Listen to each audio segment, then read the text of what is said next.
Hey everybody, Hello, hello, how's hello. it going? It's going good. Happy Friday. And welcome to episode 79. That's right. On November 8th It is November. of Yep, it 2019. is November 8th. Yep. And this is kind of a little, just the start of an Ignite recap. Yes, it is. So for those of you who don't know, the Microsoft Ignite conference has been going on this week, and there have been I think it actually still is going on technically. yeah, It's technically. just finishing up right Right. Fair enough. But there's been a flurry of activity, a flurry of announcements. Just a ton of stuff happening in the Azure space. But what I really like about this Ignite is I think the emphasis has been not just it's about going to where the customer is, right? So when you see some of the things we're going to talk about today, Azure Arc is a great example. Yep. You know, where's the customer and how can we support them in their journey, either to the cloud, on the cloud, or in maturation of their cloud experience. So Yep. really good stuff today. We're just gonna, I mean, we're barely even gonna scrape the surface, right? Yeah. I Just mean, the headliners today. We're going to drill into the rest of it. Exactly. Coming soon. Yeah, yeah. So we're going to cover to Mark's point. We're going to cover essentially exactly the headliners, basically. And there's a ton of announcements to follow, and we'll be following up, of course, with subsequent shows and broadcasts on the subjects. But And we discussed like doing a show like early next week. So Yeah. just a few days maybe. Yep. So maybe we'll try and get back into here and cover some more of this stuff Yeah. and break down and Yep. break it down. Break it down. And I anyway. just remembered I'm in London next week. Well, that's not gonna work. Well, we may have Well- somebody. It doesn't have to be me. I mean, as much as I love being Everybody, no, Rick. Everybody's here for you. here. No, I wish. All right. Anyway, so some great, some really good topics of conversation. There's some management capabilities and some deployment cross whatever. platform, Yeah. cross location. There's some new technologies around analytics. There's Yep. some tool chain discussions, right? A lot of some of these, or not a lot, but a few of these are more discussion based. Some AI stuff, and then last but not least, some data stuff, right? Stuff and things. And whatnot. So just jumping right into it. So Let's do Azure it. Arc was Azure a big Arc, announcement. Spelled ARC, not to be confused with ARK, right? It's not the Ark of the Covenant. No. It's not Noah's Ark. Close. It is an arc, as in arc across, basically a perspective across multiple situations. Just dawned on me what that is. What? Arc. Arc as in. Yeah. Got it. Oh, I was like arc. Oh, oh, okay, whatever. yeah. Okay, fair enough. Oh, I get it. See, Now you know. get it. I'm So- not the sharpest tool in the shed. So what Hey, can I say? hey! Don't Okay. don't sell yourself short. You're So, an incredible Rick, why don't- slouch. Rick, tell us just like what is Azure Arc? So Azure Arc, so we'll start at the top of the conversation here. So basically Azure Arc is a capability to deploy, to manage, to look at security, to look at, it's basically, as the name implies, an arc across all your digital estates. Okay, so Yep. you may have some stuff deployed in AWS. You may have some stuff deployed in Azure. You may have some stuff deployed on-prem. You may have some stuff deployed in Google. What a pain in the butt to manage all that stuff, right? And quite frankly, if I want to leverage Azure, but I want to actually use it maybe closer to home or on the edge or even on-prem, right? So some data services, for example.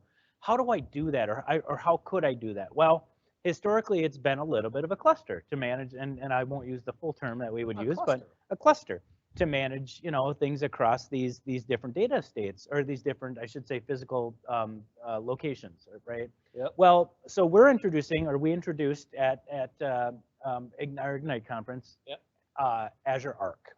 Okay. Yep. So Azure Arc, as you can see from the, if we can cut to the screen, you can the infographic, absolutely. So you can see Arc essentially is painting a single pane of glass, or in this case, you can see it looks like two panes of glass, and those are based on personas. So I might be a developer who is interested on, Azure DevOps, but I'm deploying across multiple estates, right? I might be deploying some of my stuff in AWS, some on-prem, some in Azure. Or if I'm an ops guy or gal, I might be concerned about everything across all the different estates, right? So not only does it give you the ability to manage, monitor from a security perspective, from a compliance perspective, from a policy perspective, but it gives you the ability to bring those concepts to those other locations, or those other physical properties, right? So the other thing it's giving you the ability to do is bring our capabilities, a la containers, to your closer to home, right? So manage Azure SQL databases, Azure Kubernetes, AKS. You're going to be able to bring these technologies closer to home, either on premises or on the edge. Yeah, and when I heard the announcement about Azure Arc, and they kind of brought out and demoed the big, huge piece of hardware. Yeah. It was a full rack of hardware, and the way I thought about it is it relates to Azure Stack. That was one of the natural questions. Is how is Azure Arc different from Azure Stack? And Azure Stack is a little piece of Azure, compared to Azure. That runs in disconnected scenarios. Correct. Or can. It doesn't have to, but it can. It doesn't have to be disconnected, but it can be. But it's kind of separate. It's a little bit more separate. So it's kind of Azure in a box. Azure in a box. Yeah. And now let's jump over to Azure Arc. And when I saw this announcement, I thought of it more like the brains are still in Azure and the hardware is in your data center. So we're, in effect, what we're doing is we're extending the backplane of Azure. Right. In other words, you would still go, like when you add an Azure Arc piece of hardware to your environment, you'll see a region that is your data center. Love it. So in other words, you can start deploying Azure services in your data center just like it's another Azure region. And I don't know about you, but how many times, I can't tell you how many times I've been asked about Russia. I've been asked about some of these other areas, and I'm like, there's no timeline. But if you have a data center, maybe someplace, now you can leverage this capability to extend without having to, change your code, change all this other stuff. Boom, you can just target Azure. Exactly. And then use Azure Arc to move that stuff. And Azure Arc not only isn't just this big piece of hardware, but it's also sort of the component pieces that run on that hardware. Like for instance, Azure SQL, Azure Postgres, Kubernetes. And for now, those are the three I heard talked about that run on Azure Arc. Yes. Well, it's gonna expand. Now, here's what I like about this though, is it gives you threat intelligence, it gives you security, it gives you all the cool stuff that we can do in the cloud at scale that you couldn't necessarily do on premises. Now we're bringing that to the edge as well. And let's be honest, there's two types of data centers, those that have been compromised and those that don't know they've been compromised. And by introducing, are in denial, right? And by introducing these capabilities, I think it gives you the ability to identify, prevent, and essentially respond to attack vectors that aren't coming at Azure where we catch those, but they're coming at you on premises. So, man, oh man, this is a really cool capability. I think the name is very appropriate, right? We're creating this arc across all your digital estates, and we're giving you this single pane of glass to manage, monitor, defend, update, solidify, stabilize. Oh man, this is really, really cool. This to me says, if you hadn't thought this before, Microsoft gets the enterprise. Microsoft understands your pain points. Microsoft understands your challenges, your opportunities to consolidate, to stabilize, to solidify a position that gives you this overarching, right? Visibility and control, right? See what I did there? Yeah. So this is just awesome. I am so excited for this. I can't wait to start, having customers work with this. Leverage it. But again, and the thing is, it's not just on-prem and Azure, right? Some of the other cloud providers out there are really only interested in themselves, and frankly, not even in your on-prem story. They want we don't. We want to go where your puck is. We want to skate to where your puck is and help you score a goal from there. So anyway, continue to look for announcements here. I think we're going to find that we're going to learn more and more about Azure Arc and kind of all the things that Azure Arc can do. Absolutely. So stay tuned. Absolutely. Stay tuned. Big announcement. Big. More to come. And I think this was actually the first announcement Satya made. This was the first thing Satya talked about on the Monday keynote. So pretty exciting. So next up, we have the second thing that they talked about. The second thing they talked about is basically Azure Synapse. Now, you had to be excited. Synapse Analytics. Sorry, analytics. Now, this had to get you excited. Yeah, this was cool. I mean, it's like it's both an iteration on top of Azure SQL Data Warehouse. But also brings in native. Oh, we're on fire. It's right over there. That's on fire. There you go. Right over there. It's on fire. This is on fire. Yes, the desk is on fire. But anyway, so like this is an iteration, both an iteration and a brand new approach to analytics. In that, now you can use the SQL language, which you know and love Yep, already. yep. ANSI-standard SQL. Yeah, it's standard SQL, so select star from whatever. Yep. But you can do it over petabytes of data. Petabytes. Petabytes. I'm sorry. With a P. Petabytes. Pebibytes. Pebibytes. Do you remember we talked about this? Yes, we did. Yes, we did. Pebibytes. That's right. That would actually be the power 2. That's right. Anyway. Right instead of base If you 10. don't know what I'm talking about, you should go back a show. That's right. We had a fairly lengthy discussion about kilobytes and kilobytes. Anyway, okay. So, but I mean, just not to dwell on that, but that's a ton of information. Yeah, it's just sort of unimaginable. And now you can do it in 2 ways. This is one of the things that's new here, is that you can either run on what is essentially kind of what we already have, which is a provisioned capability. Okay. Like you'll actually provision yourself a set of nodes. Okay. And you pay for those nodes no matter how you use them, but you get dedicated compute with that. Which is big. Which is good. Or you can actually just run on our infrastructure, but serverless, if you will. Okay. And we'll process the data, and we charge you by the terabyte of data processed. By the terabyte.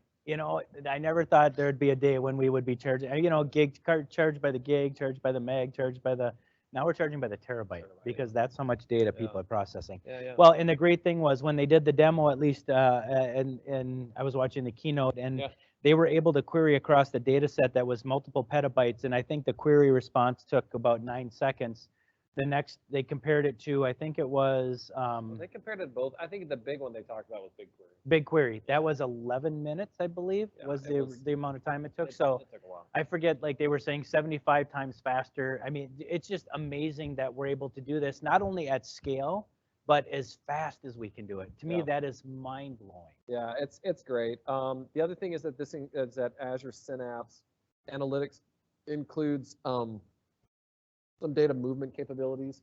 Yep. So keep your eye on what all Azure Synapse can do. It's going to be able to kind of bring all this stuff together into one place. So it's kind of a no-code data movement capability. And this is what I like. We're partnering with who you would expect, right? Databricks, Informatica, Accenture, Talent, et cetera, et cetera. I mean, I don't want to keep naming names because I'll forget somebody, but there's a lot of really, really cool relationships and partnerships that we're engaging to give you that deep, into that ecosystem, right? It's just so cool. One other thing that Synapse does is it also brings in, like you said Databricks, but but I wanted to kind of point out that Databricks, I'm not getting out the right word. Azure Synapse can also run Spark jobs. Oh, Spark, of course. Right. Right. So you can kind of think as Azure Synapse Analytics as a central hub for data movement, batch processing maybe with Spark, and data warehousing with more of the SQL kind of capabilities. Dude, it's just nuts. That's crazy. But as far as I can tell, it looks like this is in preview now. Yep. You can get started with this. I haven't had a chance yet. I've been busy. Oh, that's that day job thing. Yeah, that's right. But I think you can actually provision Synapse Analytics right now. So what I would recommend that all of you cats out there do, give that a try and go and take a look, because there's nothing like a real life hands-on. And if we're charging by the terabyte, it might not cost too much to give it a shot. Well, and here's the other thing I'll say is it's not just about scale and performance, security.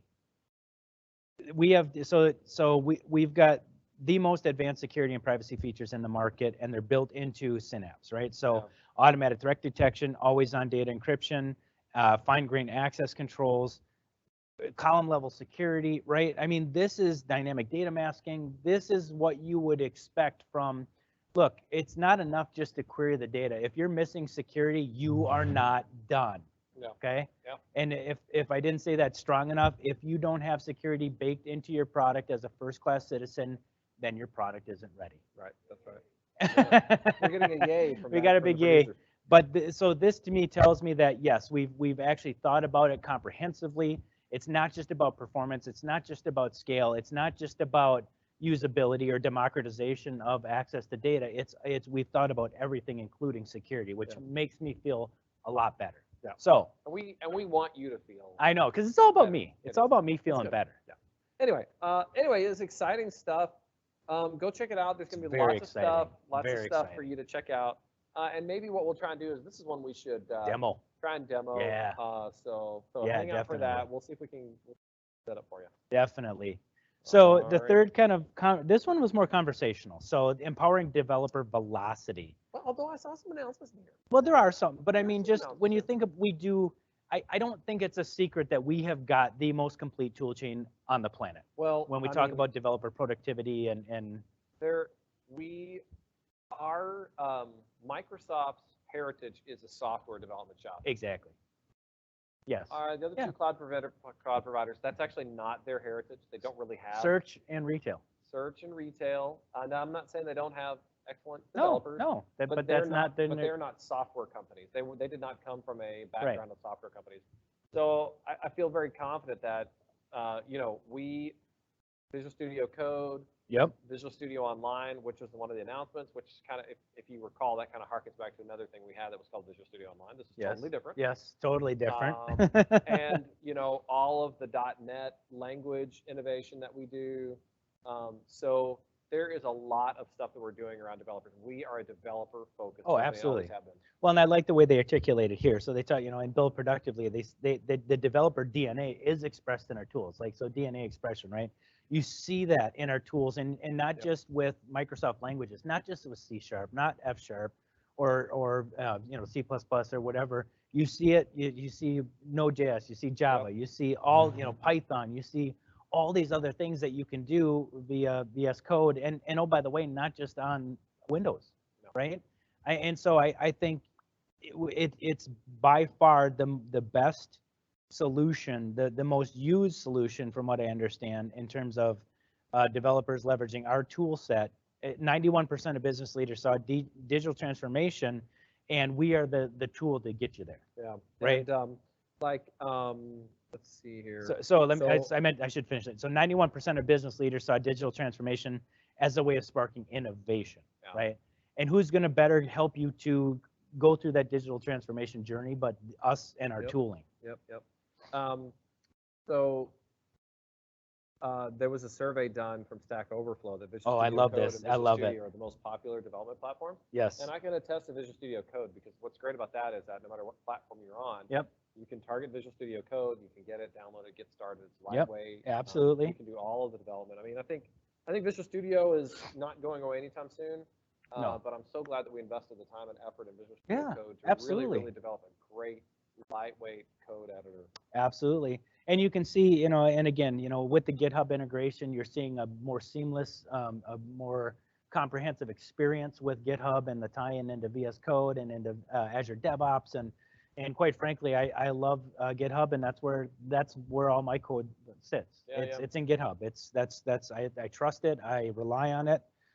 That's where I chill and hang. So one of the announcements that we made here is called Visual Studio Online. Yep.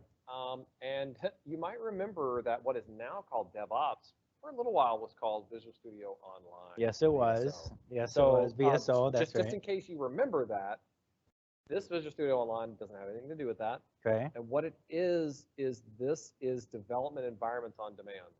Okay. Okay. So what this means is, how do we give you a code editor in your browser backed by compute in Azure? Yeah. So in other words, that means, and a development environment you can come back to. So you can do all of your development in your browser, which we've invested a great deal in our Monaco browser, Visual Studio Code. Yeah. So just behind the scenes, Visual Studio Code is actually an Electron app. Yes. Which means it's actually web-based. Yeah, for those of you that don't know, an Electron app is essentially, it's browser-based. Yeah, I mean, it's like a tiny little HTTP server and a web browser, all packaged up in what looks like an app. Yep. So it looks like an app to you, but really it's actually browser-based, and that's one of the ways we can do cross-platform so well. Exactly. And Electron came from did that. I think it was like Slack or something. Anyway, so wouldn't surprise me. Yeah, but anyway, so it's an Electron app.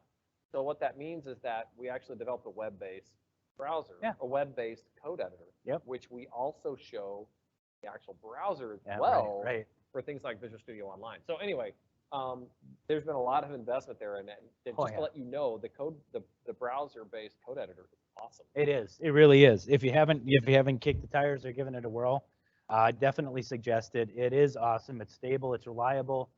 But it also enables like some really strong, I think, disparate location collaboration, right? I mean, it just, there's a lot of good things, you know, in this day and age, our DevOps teams are not just relegated to, you know, a bunch of people sitting in the same room. You might not be even sitting in the same continent, right? So I was working with a customer and they were having trouble getting this turned out to be Mac, so I'm not sure this, probably, well, they were doing iPhone development, so you don't do iPhone development, do you? So you're locked in on a Mac on that. But think about it, if you have developers that are not on your network, but you still want to provide them an actual dev environment, Visual Studio Online can do that. That's anyways, awesome. It's really cool. Go drill in on the, it's funny because you drill out on the blog post here, and the first thing it says is it has a TLDR. Too long, didn't read. So there's a little summary there for too long, didn't read. I love that, TLDR. Anyway, that's so awesome. go check out Visual Studio Online. Yep. And check that out. Then there's the collaborate globally and securely from a developer point of view. Yep.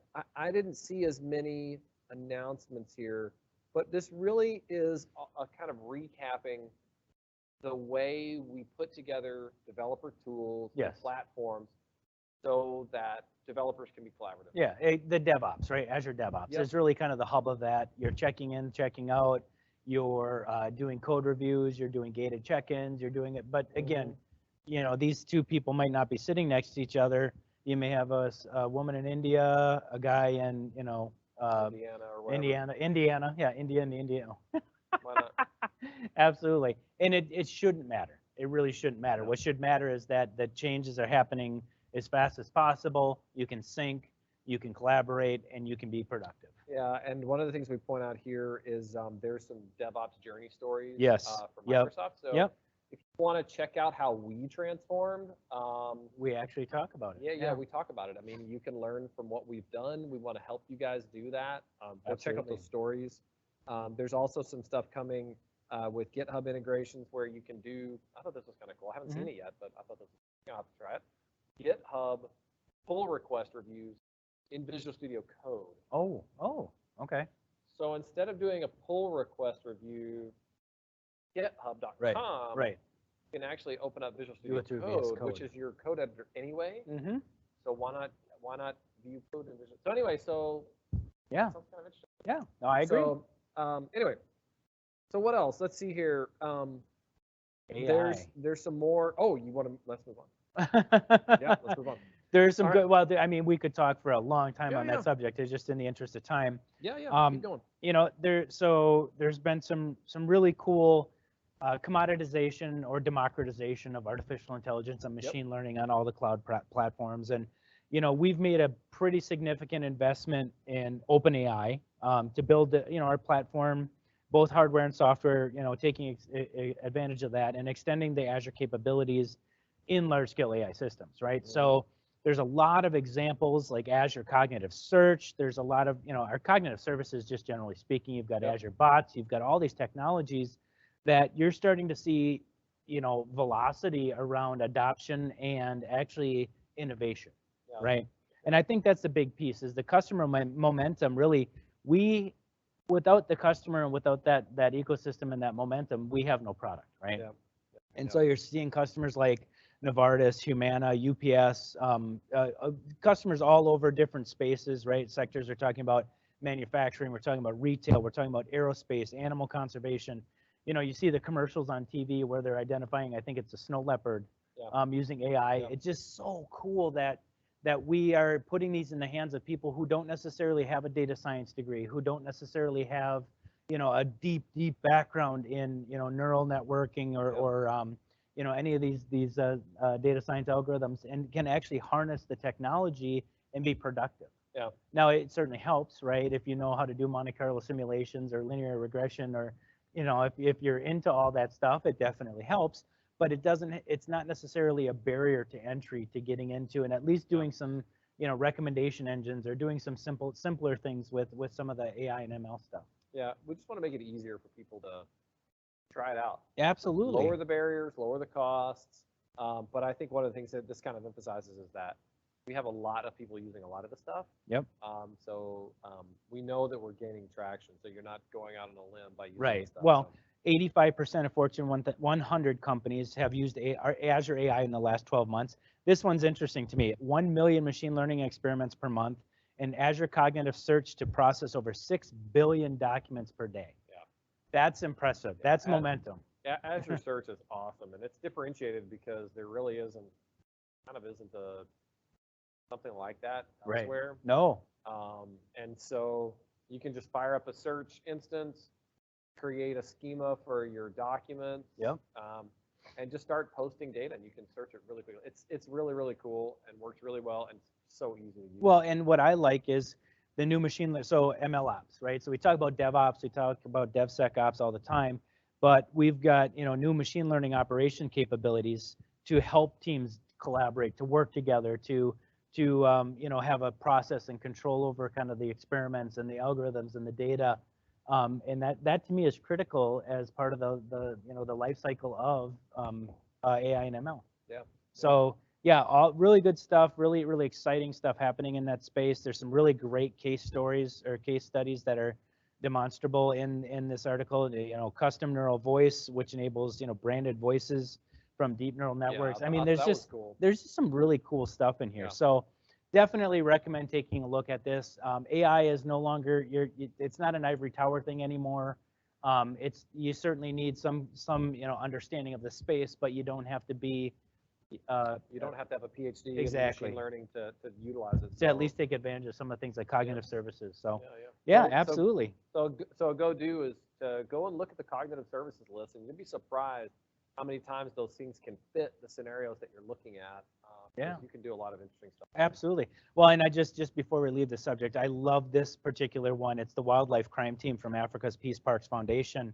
Basically, they partnered with South African Conservation Agency, is Zemvelo, I think if that's pronouncing it correctly. Sure. They're using Azure machine learning to monitor and prevent rhino poaching, which, I mean, to me, again, trafficking, animal trafficking, and that market is so, it's a scary thing. So we want to help all kinds of people do all kinds of things, including something as interesting as helping save a species from being extinct. Absolutely. So very cool. Definitely recommend checking it out. Right. So as part of this conversation around, there's more to come, of course, with Ignite, but last but definitely not least is building a data-driven culture to accelerate innovation. Innovation. I'm going to have an intervention for the innovation and the innovation. That's right. Just some really cool things. But so what is a data-driven culture? I mean, it's like saying that no matter what decisions we make, we find data to support our decisions. Okay. Right? So in other words, if we're going to either do or not do something. Do or do not. There is no try. Thank you, Yoda. That's right. So whenever we're going to do or not to do something. Yep. Not try. That's right. Then we just need to have data to help back up our Yeah, decisions. absolutely. So that's really what we want to do. Well, getting insights from the data about running your organization, powering your organization, or optimizing, innovating. All that stuff really should be coming from data. And how many customers do we see that are sitting on these giant piles or corpuses of information, and they haven't even scratched the surface on the value that it could bring to the organization? Right. And that's, really, when you talk about Azure Synapse Analytics and we've got obviously Azure SQL Data Warehouse, we've got these massive scalable, capabilities. Azure Data Share is another example, right? Yeah, where basically it's GA. So today we announced that it's GA. Data sharing across organizational boundaries, right? Yeah. So securely and reliably sharing data across boundaries with and only with people that you give access to that information. So you may have sensitive information for HR, so for financial, or maybe it's HIPAA, maybe it's PCI, but you want to put controls around that data because only certain people should see it. Yeah, and needing to share data across organizations is a reality of businesses, because absolutely, a lot of times there'll be a group of companies that come together and say, oh, we need to work together because I have the patient data, you have the pharmacy data, you have the claims data, whatever. Exactly. Yeah. So I mean, just that's sort of. Yeah. If I want to create a reliable and actually a true single source of truth, for example, for group episodes of care, right? I need access to all that information, the prescription information, the claims information, the patient record. And now all of a sudden, yeah, that flu shot was bucketed differently. Even though you got a flu shot or a tetanus shot when you went in for a broken arm, those are two separate episodes of care, and they should be treated as such. Yeah. Right. Yeah. So really cool stuff coming there. And then, of course, we talk about Azure SQL Database on the edge, right? Yeah. Containerizing it and bringing it down to the edge or bringing it to where you are. Yeah, and also it's crazy. SQL Server 2019 keeps getting better and better. Keep adding stuff. So Spark, yeah, Hadoop, HDFS, Data Lake, built in, AI built in. It's awesome. So there's a lot going on with SQL Server, and because we know that people are going to be running SQL for foreseeable future. Well, and an independent GigaOM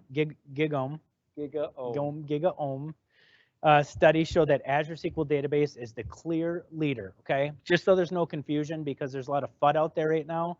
Azure SQL Database is the clear leader in price performance with up to 86% cost savings versus our competitors. Yeah. And there's just, because you just ask for a database, you get a database. And then after that, you're only responsible for the, turning up the knob when you want it to be bigger. But really, mostly, you're responsible for your schema and your data. That's what you're responsible for. Yep. So we take on the rest of it. Totally. Love it, love it, love it. So that's kind of what we have today for Ignite. Obviously, there's more announcements to come. As Mark mentioned, we want to do some follow-up stuff. I may not be eye candy. I may be eye candy in that discussion. I don't want us to wait, though. If we've got some good stuff, we've got awesome. There's a whole collective group of really smart people here in the office and outside of the office that can help deliver that message. But so anything that was talked about today, Mark, if somebody has a question, how can they get a hold of you? You can find me on Twitter @mgarner, or you can email me directly, mgarner@microsoft.com. Either way. And excellent. Rick, what about you? You can always reach me at Rick, WEY, @microsoft.com, or of course, I monitor our Twitter messaging. So reach out to us at Azure Flash News, and we're always happy to respond to direct messages or even just public Twitter posts. Yeah, and don't forget, you can catch the show on YouTube if you want to catch the video. Yep. And you can also catch us on iTunes, Google, and Stitcher. Yep. And also, actually, we also kind of serve up the video on our GitHub repo that has the show notes. So check that out. Don't forget to subscribe and like. And if there's something that you would like to see us do better, please let us know. We're all ears. Tweet us at Azure Flash News. That's right. That's right. Awesome. All right. Very good. Done. Well, per usual, we appreciate the time and effort and energy that you take to dedicate yourselves and create a little slot to listen to us or watch us. And we always look forward to chatting with you. So we look forward to next time we chat. But until that point, keep your fingers on the keyboards and your head in the clouds. Thanks, everybody. Bye.